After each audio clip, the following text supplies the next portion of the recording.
Praise the lord. హల్లెలూయా.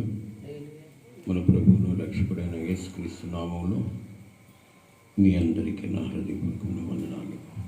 ప్రేమైన వల్లరా దేవుడు మరొక దినాన్ని మన జీవితంలో ప్రసాదించినందుకు దేవునికి మహిమ కలుగును గాక. ఈరోజు మరొక దినాన్ని మనకు దేవుడు కలుగు చేసినందుకు ఆయనకి ఏమి ఇచ్చి కూడా రుణాలు తీర్చుకోలేము. కానీ నిద్రలేసి ఒక బాధ్యత, ఏంటి బాధ్యత అంటే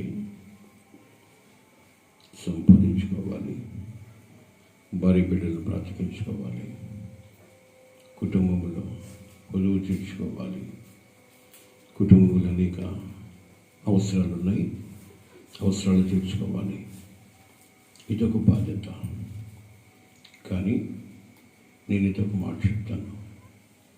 ఒక దినాన్ని దేవుడు మనకు ప్రసాదించినందుకు దేవుని కృపను బట్టి మనం ఒక బాధ్యతారహితమైన జీవితం కలిగి దేవుణ్ణి ఆరాధించే వాళ్ళగా ఉండాలి. ముఖ్యమైన మాట ఒకటి చెప్తాను.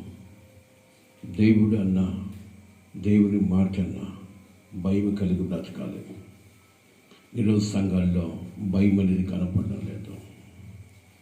భయము ఉన్నట్టుగా నటిస్తూ ఉన్నారు. ఇది కాదు కావాల్సింది. ముఖ్యంగా చెప్పాలంటే క్రైస్తవునికి భయం ఎక్కడ పుట్టాలో తెలుసా?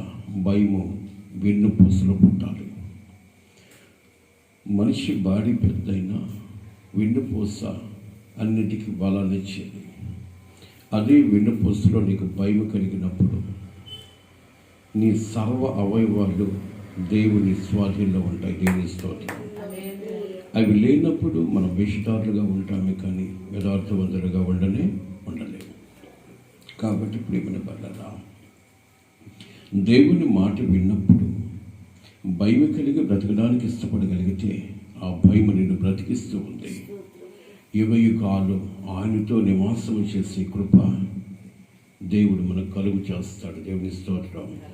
హల్లెలూయా. ఈరోజు క్రైస్తవులు భయపడ్డట్టుగా బ్రతుకుతూ ఉన్నారు. దేవుని మాట విన్నట్టుగా బ్రతుకుతున్నారు. కానీ విని ఏం చేయగలుగుతున్నాము అన్న ఆలోచన అయితే మనకు కలగాలి. ముఖ్యమైన విషయం చాలా జాగ్రత్తగా గమనించాలి. ఆయన అంటాడు అనేక పర్యాయములు, మీరు నా మాట వింటే దీవించబడతారు, నా మాట వింటే మీకు దీర్ఘాయువు కలుగుతుంది, నా మాట వింటే ప్రతి అవసరం మీ నామములు తీర్చబడుతుంది, నాకు వేరుగా ఉంటే మీరేమీ చేయలేరు. ఇలాగ చాలా మాటలు మన గురించి మాట్లాడి లేఖనాల్లో తెలియపరుస్తూ ఉన్నాడు. ప్రేమటి వల్ల యెహోవా భక్తుడు రాస్తాడు కదా, నా యందు మీరును మీ యందు నా మాటలు నిలిచి ఉంటే మీకేం కావాలో నేను ఇస్తాను. నా యందు మీరు, మీ యందు నా మాటలు. ఈరోజు ఎవరి యందు ఉండడానికి ఇష్టపడుతున్న నిద్రలేసి ఏంటి? ఇంకా కాసేపు పడుకున్నాం, ఇంకా కాసేపు శరీరానికి ఏమండి కావలసిన సుఖాన్ని ఇవ్వడానికి ఇష్టపడుతున్నాం. శరీరం కాదు సుఖపడాల్సింది, శరీరం కాదు సుఖపడాల్సింది. ఈ ఆత్మ సుఖించాలి. ఎలాగా అంటే దేవునితో కలిసి సుఖించాలి. దేవుని స్తోత్రం. హల్లెలూయా. కాబట్టి ప్రేమ వాళ్ళరా దేవుని మాట వినడం కాదు, కానీ ఆ మాట విని దాన్ని అనుసరించి జీవించగలిగితే ప్రతి అవసరము దేవుని నామములోని బ్రతుకులో తీర్చబడుతూ ఉంది. దేవుని స్తోత్రం. హల్లెలూయా. ఒక విషయాన్ని మనము జాగ్రత్తగా గమనిస్తాం. ఒక ప్రాంతంలో ఒక ఆయన ఉన్నాడు. ఆయనకి ఇద్దరు కుమారుడు. మనకు బాగా తెలిసిన విషయమే. ఇద్దరు కుమారుని చాలా జాగ్రత్తగా పెంచుతూ వచ్చాడు.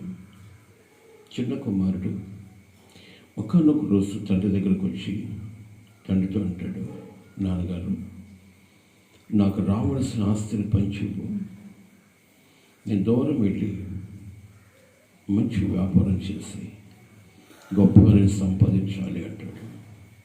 తండ్రి అయితే అంటాడు, నేను నీకు కావాల్సింది ఉంది, సుఖపడుతూ ఉన్నావు, సమాధానం కలిగి ఉన్నావు, నీకు లేనట్టు ఏమీ లేదు, నీకు ఆటంకం అనేది ఏది లేదు. కాబట్టి జాగ్రత్తగా బ్రతుకు చాలు, దీంట్లోనూ సుఖపడు అంటే కుమారుడు అంటాడు, నేను దూర ప్రాంతం వెళ్ళి డబ్బు సంపాదించాలి, ఒక పేరు గడించాలి, ఒక పేరు ప్రఖ్యాతులు గడించాలి అంటే తండ్రి అంటాడు, ఏ పేరు ప్రఖ్యాతులు అయినప్పటికీ కూడా నాతో నువ్వు ఉంటేనే నీకు పేరు ప్రఖ్యాతులు కలిగి ఉంటావు. దేవుని స్తోత్రం.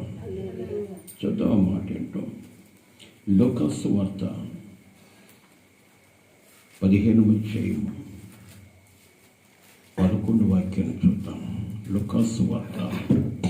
మరియు ఆయన ఇట్లనేను, ఒకడు ఒక మనుషునికి 2 కుమారులుండిరి. వారిలో చిన్నవాడు తండ్రి ఆస్తులు నాకు వచ్చు భాగమిమ్మని తన తండ్రిని అడుగగా అతడు వారికి తన ఆస్తిని పంచిపెట్టెను. కొన్ని దినములైన తరువాత ఆ చిన్న కుమారుడు సమస్తమును కూర్చుకొని దూరదేశమునకు ప్రయాణమైపోయి అచ్చట తన ఆస్తిని దుర్వ్యాపారము వలన పాడు చేసెను. అదంతయు ఖర్చు చేసిన తరువాత ఆ దేశమందు గొప్ప కరువు రాగా వాడు ఇబ్బంది పడసాగి. మీకు వాక్యం పట్ల విశ్వాసం ఉంటే, భయం ఉంటే ఇంటికి వెళ్ళి చదువుకోండి వాక్యాన్ని. తండ్రికి దూరంగా ఉంటే ఎలాగా మన జీవితాలు ఉంటాయో అర్థమవుతాయి.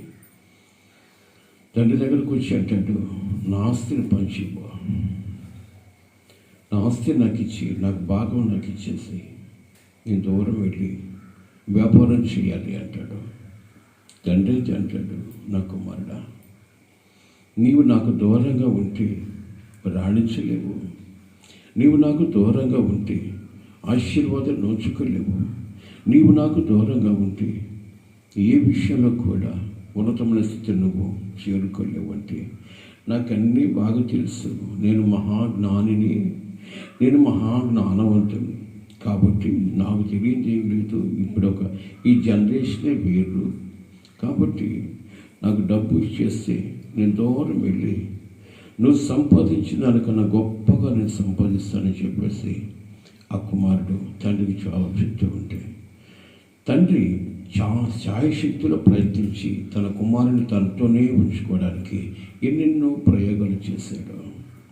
కానీ కుమారుడు అంటాడు, నా ఆస్తి నాకు ఇచ్చేసి నేను గొప్ప వ్యాపారం చేయాలి, నీకన్నా గొప్పగా నేను డబ్బు గడించాలి, పేరు ప్రఖ్యాతులు గడించాలి అని చెప్పేసి తండ్రిని నానా విధాలుగా ఇబ్బంది పెడితే, తన కుమారుడు మాట కాదనలేక కుమారుని తండ్రిని విసిగించేదాన్ని బట్టి తండ్రి ఆస్తిని పంచిచ్చేసాడు, ఆస్తిని సమకూర్చుకున్నాడు, ఉన్నదంతా డబ్బు చేసుకున్నాడు.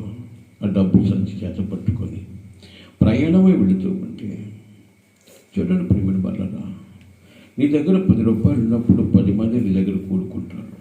నీ దగ్గర ఏమీ లేనప్పుడు ఎవరిని చేరతీరు. కానీ నీ దగ్గర 10 రూపాయలు ఉన్నప్పుడే నా బంధువు, నా అక్క, నా చెల్లి, నా తమ్ముడు, నా పెదనాయన, ఇలాగా లెక్కలేని బంధువులంతా నీ దగ్గరకు వచ్చి సమకూర్చబడి నీకున్న ఆస్తిని ఆరగించడానికి ఇష్టపడతారు. ప్రేమిని వల్లారా, ఈ యవనస్తులు కూడా డబ్బు ఎప్పుడైతే సంపాదించి సంచి పట్టుకొని ప్రయాణ సన్నాహాల్లో ఉన్నాడో, ఇతను చూస్తున్న అనేక మంది స్నేహితులు ఇతను వెంబడించారు. కారణం ఏంటి అంటే, సమృద్ధిగా డబ్బు ఉంది కాబట్టి ఇదంతా మనం సొమ్ము చేసుకోవచ్చు అన్న ఆలోచన. చూడండి, ఇతనికి డబ్బు గర్వంతో ఉన్నాడు కాబట్టి వాళ్ళకి ఎంతెంతో ఖర్చు చేస్తూ ఉన్నాడు, ఆనందిస్తున్నారు, ఎంజాయ్ చేస్తూ ఉన్నారు. ఎంతకన్నా సుఖభోగమా? నా తండ్రి దగ్గర ఉన్నప్పుడు ఇలాంటి సుఖాన్ని నేను అనుభవించలేదు. చూడు, నేను ప్రక్కకి ఎప్పుడైతే వచ్చానో 10 రకాలైన ఆనందాన్ని నేను అనుభవిస్తున్నాను అన్నట్టుగా ఆ వ్యక్తి ఆనందిస్తూ ఎంజాయ్ చేస్తూ, డబ్బు హరించుకుపోతుందన్న ఆలోచన కంటే కూడా మహా ఆనందంగా నేను బ్రతుకుతున్నానన్న ఆలోచన వరకే, కానీ నా జీవితం పతనమైపోతుందన్న ఆలోచన లేకుండా తండ్రిని మాటను ధిక్కరించాలన్న దిగులు విచారము లేకుండా, భయము లేకుండా, అతని చేతిలో ఉన్న డబ్బును బట్టి, ఉండబడ్డ స్నేహితులను బట్టి అతను ఏమైపోతుందంటే విడిగా ఆనందిస్తూ ఉన్నారు. చేతిలో ఉన్న డబ్బు అయిపోతే మన ఆలోచన తన జీవితంలో లేదు. కానీ ఎప్పుడూ చవిచూడని ఆనందాన్ని నేను చవిచూస్తున్నాను. తండ్రికి దూరం అయిన తర్వాత, తండ్రిని విడిచిన తర్వాత ఇంతకన్నా ఆనందమా?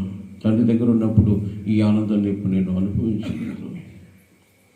ప్రేమిటి వల్ల ఇప్పుడు కొంతమందిని గమనిస్తే క్రైస్తవులుగా ఉన్న వాళ్ళు దేవుని మందిరంలో ఉన్నప్పుడు, దేవుని మాటలు విన్నప్పుడు ఈ మాటలకు కట్టుబడి భయముగా బ్రతుకుతూ ఉంటారు.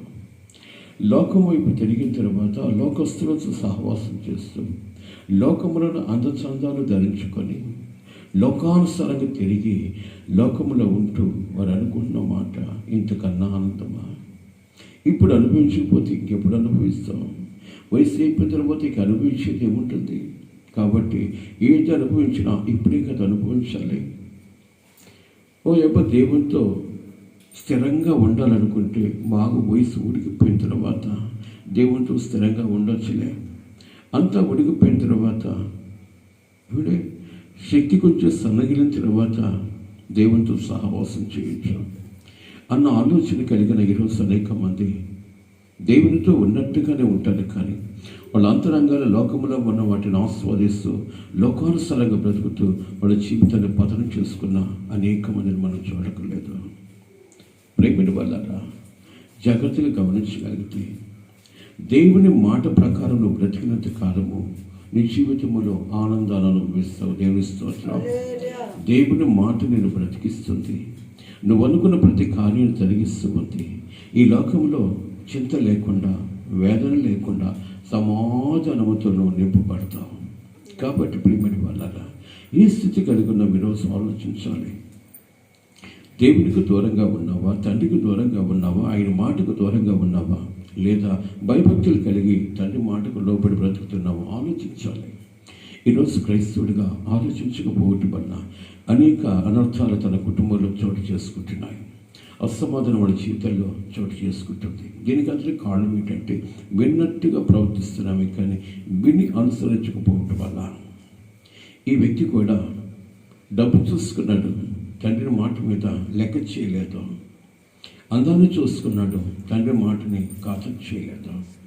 తనకుండబడ్డ కండబలాన్ని, వయసును చూసుకున్నాడు. నాకు మంచి వయసు ఉంది, మంచి అందంలో ఉన్నాను, మంచి హోదా కలిగి ఉన్నాను అనుకున్నాడు. కానీ ఇవన్నీ ఒక రోజుగా లయమైపోతాయి.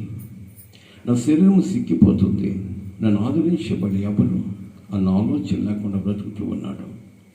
ఇలాగ రోజులు దొరికిపోతున్న కొలది తన చేతిలో ఉన్న డబ్బు యావత్తు అయిపోయిన తర్వాత, తన దగ్గర డబ్బు అయిపోతుంది అని తెలుసుకున్న స్నేహితులు అతన్ని విడిచిపెట్టి దూరం అయిపోవడానికి ఇష్టపడుతూ ఉన్నారు. ఒక్కొక్కడు అతనికి దూరం అయిపోయారు.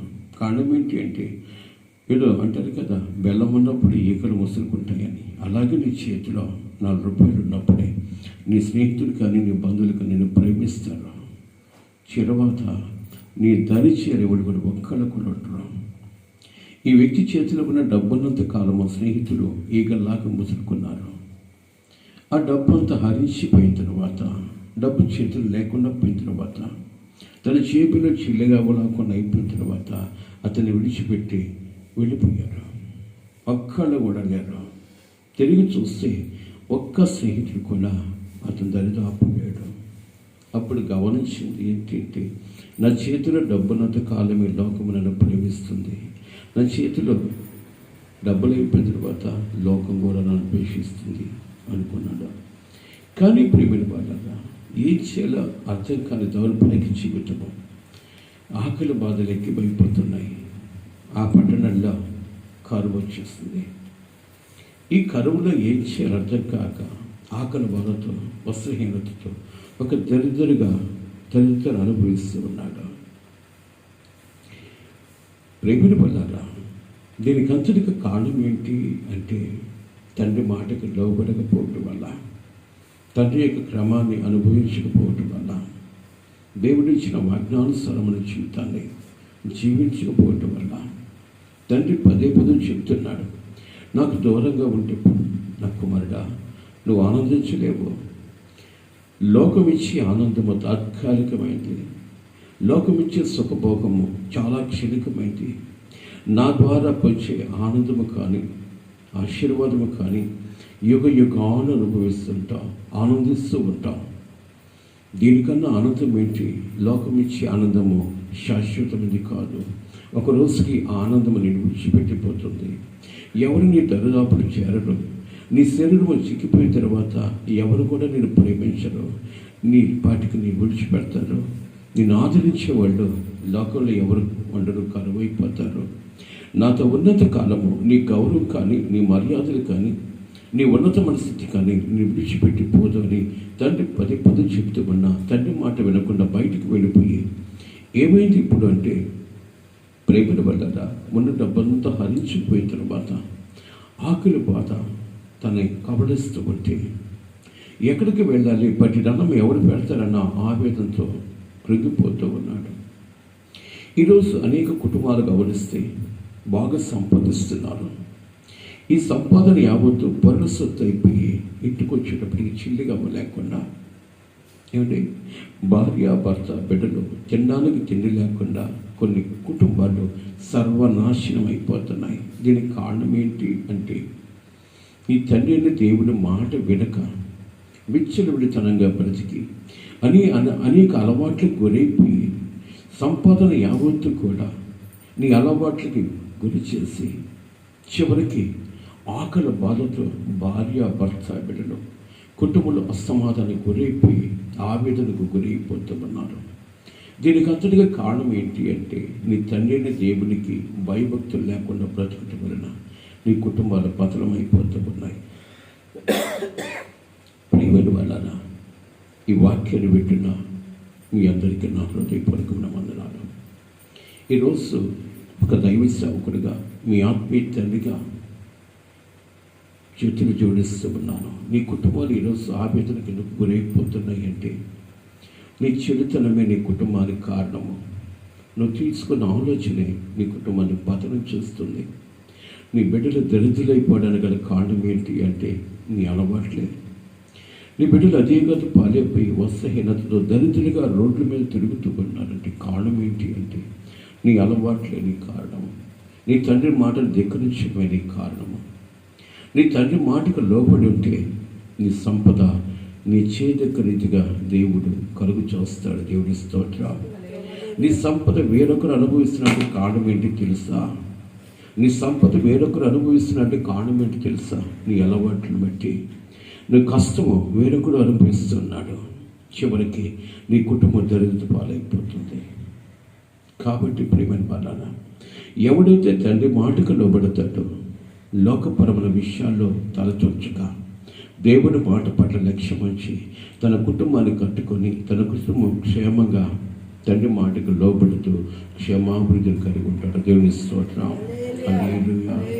కాబట్టి ప్రియమైన వాళ్ళ ఏ స్థితి కలిగి ఉన్నారు ఈరోజు, ఎలాంటి జీవిత విధానం కలిగి ఉన్నామో జ్ఞాపకం చేసుకోవాలి. చివరి దినాల్లో ఉన్నాం. ఏ క్షణంలో నీ జీవితంలో ఏం జరుగుతుందో తెలియని దౌర్భాగ్య స్థితి, ఏ క్షణంలో నీ బ్రతుకులు అంధకారమైపోతున్నాయో తెలియని దౌర్భాగ్య జీవితం కలుగుతున్నది. మీ అందరికీ చేతులు జోడించి వందనాలు పెడుతున్నాను. దేవుని మాట విన్నంత కాలము మీ బ్రతుకులు మీరు కట్టుకొని కృపను దేవుడు కలుగు చేస్తాడు.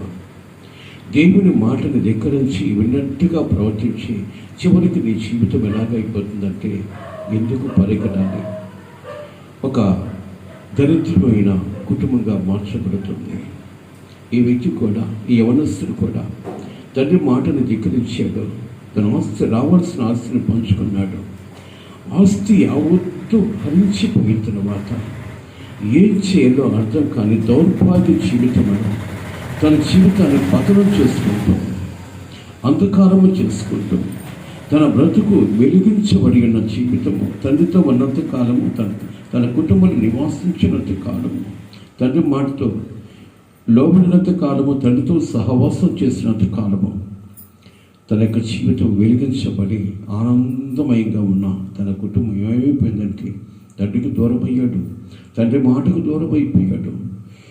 ఆనందానికి కరువైపోయాడు. ఇప్పుడు ఏం తన జీవితంలో మిగిలింది ఏంటంటే ఆకలి బాధ, వస్త్రహీనత, దరిద్రత, ఇవన్నీ తనను కబళించినప్పుడు ఏం చేయాలో అర్థం కాక ఇక మరణం కన్నా శరణ్యం ఏమీ లేదు అనుకుంటున్నా ఆ వ్యక్తి లోకం వైపు చూసినా కూడా తనకు దరిద్రత చివరికి ఏం కోరుకుంటారో తెలుసా? ఎందుకు ఈ బ్రతుకు, సుఖభోగం లేని జీవితము, పట్టెడు అన్నం దొరకట్లేని జీవితము, అంతా నా జీవితాన్ని బట్టే నేను దేవునికి దూరంగా ఉండటం వల్లనే నా బ్రతుకు పతనమైపోయింది. ఎందుకు ఇక్కడ నా బ్రతుకు ఉన్నా ఒకటే పోయినా ఒకటే. దీనికి అంతటి కారణం ఏంటంటే నేను తండ్రి మాటకు లోబడకపోవటం వల్ల. దేవుని స్తోత్రం. ఎప్పుడైతే నీవు నమ్ముకున్న దేవుని మాటకు లోబడితే, దైవ సేవకుని మాటకు మర్యాద ఇవ్వగలిగితే నీ బ్రతుకును కట్టుకుని కృప దేవుడు కలుగు చేస్తాడు. దేవుని స్తోత్రం. కాబట్టి ప్రియమైన వాళ్ళరా, ఏ స్థితి కలిగి ఉన్నారో ఆలోచించాలి. ఈ వ్యక్తిని కూడా తండ్రి పదే పదే, నా కుమారుడా, నాకు దూరంగా ఉంటే నీ జీవితం పతనమైపోతుంది, చివరికి నేను ఆదరించేవాళ్ళు ఎవరు లేరు, నీ చేతులు డబ్బున్నంత కాలము నిన్ను ప్రేమిస్తారు, కానీ చివరికి నిన్ను అధోగతి పాలు చేసి అందరు నిన్ను విడిచిపెట్టిపోతారని చెప్పిన మాటలు గుర్తు రాలేదు. ఈ క్షణంలో, ఈ టైంలో అతను గుర్తుకొచ్చాయి, కానీ ఏం చేయాలో అర్థం కావట్లేదు. చివరికి కుటుంబానికి వెళ్ళి, అమ్మా ఆకలిసిపోతుందమ్మా, కొద్ది దినాలు అయిపోయింది అన్నం తిని, పట్టిన అన్నం పెట్టున్నామంటే కింద నుంచి పైకి చూసి ఆ వ్యక్తిని అంటున్న మాట ఏమిట్రా, నీకేం రద్దున్న పోతులాగా ఉన్నావు, సంపాదించుకుని బ్రతకొచ్చు కదా, మంచి యవనుడివి, నీకేమొచ్చిందిరా, సంపాదించుకొని తినరా, అడుక్కొని ఎవరు చెప్పాడా అని 4 మాటలు మాట్లాడారు, కానీ ఆ వ్యక్తిని ప్రేమించిన మాట లేదు. ప్రేమిన వాళ్ళరా ఇంకొకరి దగ్గరికి వెళ్ళి, అయ్యా పట్టిన అన్నం పెట్టండి, మీరు ఏ పని చెప్తే పని చేస్తానంటే ఆ యవనస్తుని చూసి వాడు అనుకున్న మాట తెలుసా, వీడి పిలిచి ఏదో ఒక పనిస్తే ఏదో ఒకటి దొంగిలించి వెళ్ళిపోయేవాడున్నట్టున్నాడు అని చెప్పి అతనికి పని ఇవ్వకుండా చేస్తే ఏం చేయాలో అర్థం కాక ఒక గ్రామానికి చేరుకున్నాడు. ఆ గ్రామంలో పరిస్థితి ఏంటంటే పందులకు ప్రసిద్ధి ఆ గ్రామం. మీకు బాగా తెలిసిన పేరు. గెరసేన దేశానికి వెళ్ళాడు. గెరసేన దేశంలో ఏంటంటే పందులకు పరిస్థితి. అక్కడికి వెళ్ళి అతను ఒక వ్యక్తిని పట్టిన అన్నం పెట్టయ్యా, నీకు ఏ పని చేయమంటే పని చేస్తానంటే ఆ వ్యక్తి అంటాడు, సాయంకాలం వరకు పొలంలో ఉన్న నా పందుల మేపు, సాయంకాలం నీకు భోజనం పెడతాను అన్నాడు. అయ్యా చాలా దినాలైపోయింది భోజనం చేసి, నడవడానికి కూడా ఓపిక లేదు, నిలుచుకునే ఓపిక లేదు, కాస్త అన్నం పెట్టు, నీవు ఏ పని చెప్పినా చేస్తానంటే నీ పందులన్నీ నేను మేపుతాను, నాకు సహాయం చేయబట్టి. అది వ్యక్తి అంటాడు, సాయంకాలం వరకు నా పందులు మేపు, సాయంకాలం నీకు భోజనం పెడతాను. ఇక ఏం చేయాలో అర్థం కాక ఎంతకాలం పోస్తున్నా నేను, సాయంకాలం బ్రతకలేకపోతానా అని చిన్నగా ఆ పొలంలోకి వెళ్ళడానికి ఇష్టపడ్డాడు. కానీ నడవలేని దౌర్భాగ్య జీవితము, ఓపిక లేదు, అడుగును ముందుకు సాగట్లేదు. దీనికి అంతటి కారణం ఏంటి? ఆకలి బాధ. దీనికి కారణం ఏంటి అంటే ప్రేమైన వల్ల డబ్బు లేని స్థితి. దీనికి అంతటి కారణం ఏంటి? ఉన్న డబ్బు నాశనం చేసుకున్నాడు. దీనికి కారణం ఏంటి అంటే తండ్రి మాట వినకపోవటం వల్ల ఈ దరిద్రతలు యావత్తు కూడా అనుసరిస్తూ వస్తున్నాయి, అతన్ని కబడిస్తూ ఉన్నాయి. పొలంలోకి ప్రయాణమై వెళ్ళాడు. అక్కడ పందులు ఉన్నాయి. ఆ పందులు ఏం చేస్తున్నాయో తెలుసా? పొట్టు కలిపేశారు. పొట్టు తింటూ ఉండేటప్పటికి వాటి ఆకలి అవి తీర్చుకుంటూ ఉంటే ఇతనికి ఆకలి ఎక్కువైపోయింది.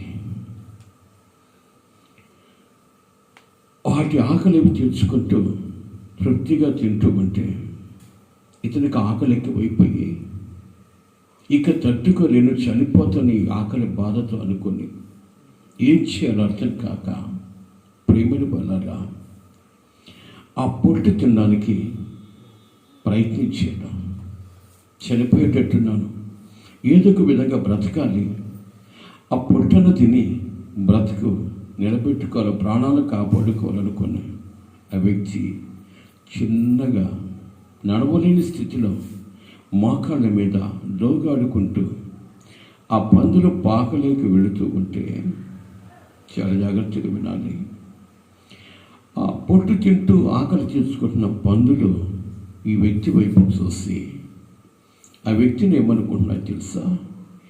ఇది ఏ జాతి పంది, ఇది ఏ జాతికి సంబంధించింది? మా యజమాను లాగానే ఉంది కానీ మాలాగే నడుస్తుంది. జాగ్రత్తగా వినాలి. దీని రూపము యావత్తు మా యజమాను లాగానే ఉంది, కానీ దీని నడవడికి మట్టుకు నడక మట్టుకు మా నడకే.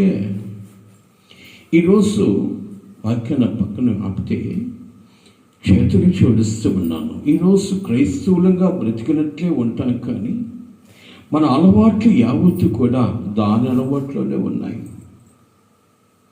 గమనించండి, మేము ఈ నెల్లూరు మందిరాన్ని చూసుకొని సీతారాంపురం వెళ్ళేటప్పుడు ఆ పెన్నా బ్రిడ్జి మీద కొన్ని పొగాకు కట్టలు ఆ రోడ్డు ప్రక్కన ఆరేసి ఉంటాయి. ఆ ప్రక్కన చాలా పందులు ఉంటాయి, కానీ ఎక్కడంటే ఇక్కడ మూతి పెడుతుంటాయి, కానీ ఈ పొగాకు కట్టలకు మటుకు మూతి పెట్టాం. ఒకరోజు నేను ఒంగోలు పరిచయకి ఒక మీటింగ్కి వెళుతుంటే అక్కడ చుట్టుపక్కల పొగాకు తోటలు ఉన్నాయి. పొగాకు తోటలు చాలా వేపుగా పెరిగి ఉన్నాయి, గడ్డి కూడా విస్తారంగా ఉంటే అక్కడ నిలబడుకుని దాని వైపు చూస్తుంటే అక్కడ ఒక ఆయన అడిగాను నేను, అయ్యా చుట్టూ కంచి కూడా వేయలేదే, దీనిలోకి పశువులు పోవా అంటే ఆయన అన్నాడు, ఏ పశువులు పోవు, మేకలు కానీ గొర్రెలు కానీ పశువులు కానీ ఏవి పోవు. చివరికి పంది కూడా దీని లోపలికి పోదు. మరి పంది కూడా పోదంటే పంది కూడా పోయి మూతి పెట్టదు. కారణం ఏంటి అంటే ఆ ఆకు విపరీతమైన చేదు, దాని మీద పడే మంచు కింద పడితే ఆ మంచు కూడా ఆ ఆకు మీద చేతుని ఆస్వాదించి ఆ మంచు కింద పడితే ఆ గడ్డి మీద పడ్డ గడ్డి యావత్తు కూడా చేదే. అందుకని ఏ పశువు అక్కడ ఉండబట్టి గడ్డిని మేయవు, ఏ పంది కూడా పోయి దాంట్లో మూతి పెట్టదు. ఎందుకంటే దానికి కూడా హేయమైంది, దానికి కూడా హేయమైంది. ఈరోజు అది కూడా దాన్ని ఆస్వాదించి దాన్ని తినడానికి ఇష్టపడని ఆ పొగాకు ఈరోజు మనుషులుగా బ్రతుకుతూ దేవుని స్వరూపంలో ఉన్నవారు ఏమిటి ఆ పొగాకుని ఆస్వాదిస్తూ కొంతమంది నలిపి నోట్లో పోసుకుంటాం. ఏమండి, ఇది పంది కూడా తినదు. గమనించాలి. ఇవి ఈ సిగరెట్లు అనేవి, బీడీలు అనేవి, ఏమండి ఇలాంటివి యావత్తు కూడా పంది ముట్టుకోదు. దాని ముందు మొత్తం పోసిన సిగరెట్ ప్యాకెట్లు తీసుకొచ్చి పోసినా కూడా అవి ముట్టుకోవు. ఎందుకో తెలుసా? వాటికి హేయమైంది అది. ఆ పందికి హేయమైన దాన్ని మనిషిగా ఉన్న వ్యక్తి ఆస్వాదిస్తున్నట్టే పంది కన్నా అసహ్యమైన మనిషి ఈ మనుషుడు. పంది కన్నా హీనమైన జీవితాన్ని జీవిస్తూ ఉన్నాడు ఈరోజు మనుషుడు. తప్పుగా భావించక ఆలోచన కలిగి ఉండి మాటకి ఆలోచించగలిగితే నీ అలవాట్లకు దూరం అయిపోయి తండ్రి మాట కట్టుబడతావు. దేవుని స్తోత్రం. హల్లెలూయా. గమనించండి, ఈ పంది ఆలోచిస్తున్న ఆలోచన గురించి చెప్తున్నాను. ఈ పంది ఎలాగుందో తెలుసా? ప్రేమను వల్లారా, ఈ పంది వీడెవడు? ఇది ఏ జాతికి సంబంధించింది? ఏ దేశపు సంబంధించింది? దీని రూపమేమో నా యజమాని రూపంలో ఉంది. దీని అలవాట్లు మటుకు వీడి నడవడిక యావత్తు మాలాగే ఉంది, ఏ జాతికి సంబంధించింది అనుకుంటూ తింటున్న అవి వాడి వైపు చూడడం ప్రారంభించాయి. ఈరోజు గమనిస్తే చేతులు జోడిస్తూ ఉన్నాను. క్రైస్తవుడిగా సమాజంలో నేను తిరుగుతూ ఉన్నప్పుడు నీ బండి మీదేమో యెహోవా నా కాపరి, నీ బండి మీదేమో నా మార్గం అంతట్లో యెహోవా నాకు కాపుదల, నాకు తోడు, నాకు అవి ఇవి అని రాసుకొని ఆ బండి మీద కూర్చున్న ఈ పంది రూపంలో ఈ పంది అలవాట్లు కలిగిన మనిషి సిగరెట్ లాగుతూ ఉంటే ఒక్కొక్కసారి అయితే నేను ఆ విషయాన్ని చూసి చాలా వేదన గురైపోతాను. బండి మీదేమో దేవుని మాట, బండి మీదేమో మనిషి రూపంలో ఉన్న పంది సిగరెట్లు తాగుతూ మందు తాగుతూ ప్రేమిని వల్ల ఎంతటి దుర్బలమైన జీవితాన్ని అనుభవిస్తున్నారు ఈరోజు ఆలోచించగలగాలి.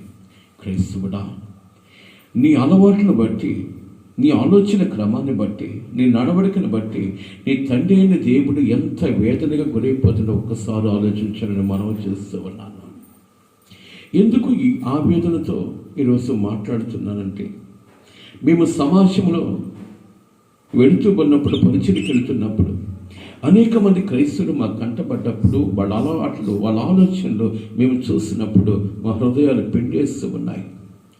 మీకెందుకు హృదయాలు పెడుతున్నాయంటే, ప్రేమల వల్ల దేవుడు మా పట్ల మాకిచ్చిన బాధ్యతను బట్టి అనేక మందిని దేవుని వైపు త్రిప్పాలన్న తపన మా హృదయంలో ఉంది కాబట్టి ఆ ఆవేదనతో, గుండె మంటతో ఈరోజు మీతో మాట్లాడుతూ ఉన్నాను.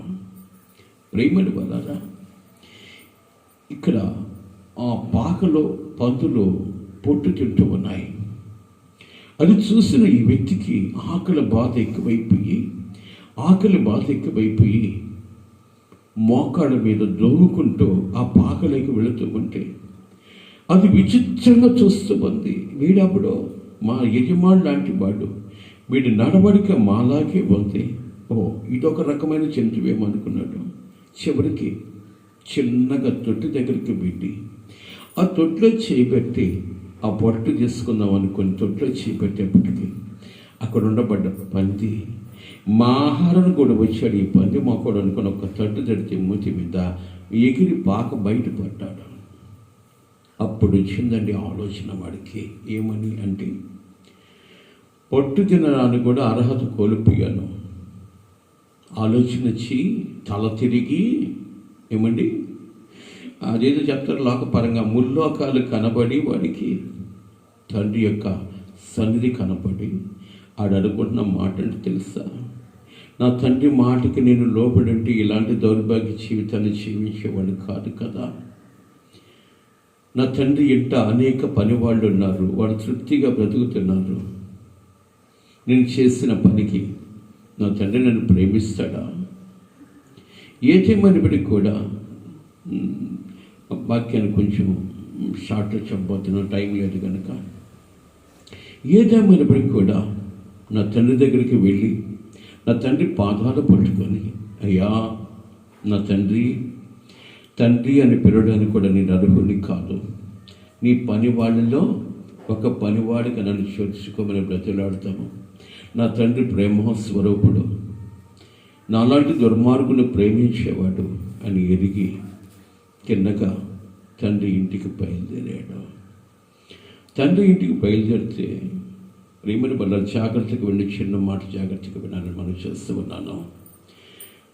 ప్రతిరోజు కుమారుడు తండ్రిని విడిచి వెళ్ళిపోయినా తండ్రి మటుకు ప్రతిరోజు తన మేడకు దిగి ప్రతిరోజు కుమారుడు వెళ్ళిన మార్గం వైపు చూస్తూ ఉన్నాడు. అందరు అడుగుతున్నాడు, అయ్యా ఏంటి ప్రతిరోజు మేడగా దిగి వెతుకుతూ ఉన్నావు ఏంటంటే, వెళ్ళిపోయిన నా కుమారుడు నా దగ్గరికి తిరిగి రాక తప్పదు, నా కుమారుడు వస్తాడేమో అన్న ఆలోచనతో నేను వెతుకుతూ ఉన్నాను, ఎదురు చూస్తూ ఉన్నానంటే, అతను డబ్బు తీసుకెళ్ళాడు, ఏదో పని చేసుకుంటూ బ్రతుకుతున్నాడేమో, అతను ఎందుకు నువ్వు వెతకడమో, నీ వయసును బట్టి నువ్వు కొంచెం తృప్తిగా బ్రతుకు, ఆ బిడ్డ కొరకు ఎందుకు వేదన పడుతున్నావంటే, అప్పుడు చెప్తాడు, ఒక యజమానికి 100 గొర్రెలు ఉన్నాయి. 100 గొర్రెల్లో ఒక గొర్రె తప్పిపోతే 99 గొర్రెలు విడిచిపెట్టి ఆ ఒక గొర్రెని వెతకడా? అట్టితే నా బాధ కూడా. హల్లెలూయా. ఈరోజు నా పని వాళ్ళు ఉన్నారు, నా కుమారుడు అపారంగా ప్రేమించి కుమారుడు ఉన్నాడు, కాదట్లేదు. నా ఇంట్లో ఉన్న నా కుమారుడు, నా రక్తం పరుచుకొని పుట్టిన నా కుమారుడు, నేను కన్న నా కుమారుడు నాకు దూరం అయిపోతే నాకెంత వేదనగా ఉంటుంది, కాదంటలేదయ్యా. తిరిగి నీ దగ్గరికి వస్తాడన్న ఆలోచన అయితే మాకు లేదంటే తండ్రి అంటాడు, ఎట్టి పరిస్థితుల్లో ప్రతి ఒక్కరు నా దగ్గరికి రావాల్సిందే. దేవుని స్తోత్రం. హల్లెలూయా. వాడు ఈ లోకంలో గనుడు కావచ్చు, గరీబు కావచ్చు, ప్రధానమంత్రి కావచ్చు, రాజకీయవేత్త కావచ్చు, ఏమండి గొప్ప గొప్ప ఉద్యోగాలు కలిగిన వాడు కావచ్చు, దేశాన్ని, రాజ్యాన్ని, ప్రపంచాన్ని, పట్టణాన్ని, జిల్లాల్ని శాసించగలిగిన కలెక్టర్లు కూడా నా దగ్గరికి తిరిగి రాక తప్పదు. వాడెంతటి ఆజానుబాహుడైనా, వాడెంతటి గొప్ప వ్యక్తి అయినప్పటికీ కూడా నా దగ్గరికి రాక తప్పదు అని చెప్తుంటే నవ్వుకున్నట్టు మనసులో. ఒక్కనొక రోజు సంధివేళ మేడ గదికి చూస్తూ ఉన్నప్పుడు ఇలాగ చూస్తున్నాడట. ఏంటంటే అటు దూరంగా కనబడుతున్నాడే, వాడు నా కొడుకు కాదా అన్నాడంట. భలే వాడివయ్యా, నీ కొడుకు మంచి అందగాడు, మంచి రూపసి, ఆడెవడో పిచ్చివాడు, వాడిని చూసి నా కొడుకు అంటావేంటి అంటే, నాయనా నాతో ఉన్నంత కాలము వాడు రూపానికి కుదవలేదు, వాడికి ఏ కుదవలేదు, వాడికి సమస్యలు రావు. వాడు డబ్బు తీసుకెళ్ళాడు, కానీ వాడు డబ్బు హరించిపోయింది. నాకు దూరమైపోయాడు కాబట్టి, వాడి రూపం మారింది. నాకు దూరమయ్యాడు కాబట్టి ఆకుల బాధ వాడిని కబళించి వాడి శరీరంలో కండలు యావత్తు కరిగిపోయి ఈరోజు అలాగ తయారైపోయాడు. లేదు వాడెవడో పిచ్చేవాడు, వాడెవడో అడుక్కునేవాడు అంటే ఆయన అంటాడు, అయ్యా నాకు దూరంగా ఉన్న ప్రతి భక్తుడు అలాగ తయారవక తప్పదు. నాకు దూరంగా ఉన్న ప్రతి భక్తుడు అలాంటి రూపం ధరించుకోక తప్పదు. నాతో ఉన్నంత కాలము వాడు సుఖభోగము కలిగి ఉంటాడు, సమాధానం కలిగి ఉంటాడు, నా కుడి పార్శ్వన కూర్చోగలిగిన కృప కలిగి ఉంటాడు. నాకు లోబడినంత కాలము వాడు నా కుమారుడు అంటే కాదు అన్నారట. కుమారుడు నడవలేని స్థితిలో నడుచుకుంటూ వస్తుంటే తండ్రి అలాగ చూసి పరుగున మేడ దిగి కుమారుడు దగ్గరికి పరిగెత్తు ఉంటే, అయ్యా నీ కుమారుడు కదయ్యా, వాడెవడంటే వాడెవడో కాదు, నాకు దూరమైన నా కుమారుడు. దేవుని స్తోత్రం. నాకు దూరమైన కుమారుడు అలాగని తయారైపోయాడని చెప్పేసి ప్రేమను వలరా పరిగెత్తుకుంటూ వెళ్ళి ఆ కుమారుని కౌగిలించి తన గుండెలకు హత్తుకొని మెడ మీద ముద్దు పెట్టాడు. దేవుని స్తోత్రం. కుమారుడు అంటాడు, తండ్రి నేను నీ కుమారుని అనిపించుకోవడానికి అర్హుడిని కాను, నీ కుమారుని అనిపించుకోవడానికి అర్హుడిని కాదు. నీ పనివాడలో ఒక పనివాడిగా నన్ను ఉంచుకోమంటే చిన్నగా కుటుంబానికి తీసుకొచ్చి ఇతనికి స్నానం చేయించి మంచి బట్టలు వేయించి ఉంగరాన్ని తొలగించి గొప్ప విందు చేశాడు. దేవుని స్తోత్రం. దేవుని బిడ్డ వాక్యాలు వింటున్న ప్రేని బిడ్డ, నువ్వు ఎలాంటి వాడేవన్నా, ఏ స్థితిలో నువ్వన్నా, నీ కుటుంబ స్థితిగతులు నిన్ను కబళిస్తూ ఉన్నా, నిన్ను ఎవరు ప్రేమించకపోయినా, లోకము యావత్తు నిన్ను దూషించిన, నేను ప్రేమించే నా తండ్రి ఉన్నాడన్న ఆలోచన కలిగి ఉన్నట్లయితే తిరిగి ఇకనైనా తండ్రి దగ్గరికి రాగలిగితే, నీ వారు నేను ద్వేషించినా దూషించినా ప్రేమించే నా ప్రభు నీ కొరకు నేను చూస్తూ ఉన్నాడు. ఆయన వైపు తిరుగు, నీ జీవితాన్ని కట్టుకో, అనేక మందికి సాక్షిగా నిలబడు. అట్టి కృప దేవుడు మనకందరికి కలుగు చేయనుగాక. కళ్ళు మొత్తమా చిన్న ప్రార్థన చేసుకుందాం. మమ్మల్ని మిక్కిలి ప్రేమించిన ప్రియుడ, మీకు స్తోత్రాలు చూపిస్తున్నాం. అవునయ్యా, ఈ లోకములో లోకం వైపు చూసి, లోకముల మనుషుల వైపు చూసి వారికన్నా గొప్పగా ఉండాలి అనుకుంటూ మా జీవితాన్ని పతనం చేసుకుంటున్నాం. ప్రభువా, మమ్మల్ని జ్ఞాపకం చేసుకోండి.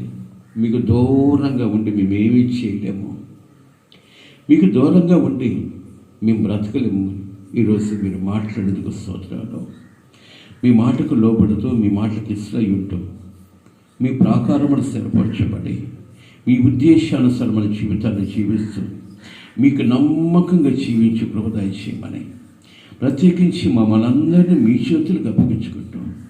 వాక్యాన్ని విన్న ప్రతి ఒక్క బిడ్డకి ప్రభా ఒక నూతన మార్పును కలిగి చేసి మీ పక్షము నిలబడే కృప దయచేయమని, వాక్యాన్ని విన్న ప్రతి ఒక్క బిడ్డ హృదయ పరివర్తన కలిగి మీకు నమ్మకంగా జీవించాలని ఆశను పుట్టించి మిమ్మల్ని హత్తుకొని మీ మాటకు లోబడి జీవించే కృప దయచేయమని, ఘనత మహిమ ప్రభావములు మీకు చెల్లిస్తూ యేసయ్య శ్రేష్టమైన నామములు అడిగి వేడుకొనుచున్నాను తండ్రి. ఆశీర్వాదము. పరమతండ్రైన దేవుని ప్రేమ, కుమారులని యేసుక్రీస్తు వారి కృప, పరిశుద్ధాత్మ దేవుని యొక్క సన్నిధి సహవాసము ఇప్పుడు ఎల్లప్పుడూ సదాకాలము సకల పరిశుద్ధులకును కూడి వచ్చిన మనకందరికను, ఆయనకి చేరువలో రాక దూరంగా ఉన్న ప్రతి ఒక్క బిడ్డకును ఆయన కృపతోడుగా ఉంచి అందరిని సమకూర్చి స్థిరపరిచి సార్వత్రిక సంఘములో చర్చబడి ఆయన రాకడికి ఎత్తబడి కృప దయచేయును గాక. ఆమేన్. హల్లెలూయా, హల్లెలూయా. ప్రభు నామములో మీ అందరికీ నా హృదయపూర్వక వందనాలు. దేవుని మాటకు లోబడి హృదయాన్ని మీకు కలుగు చేయను గాక.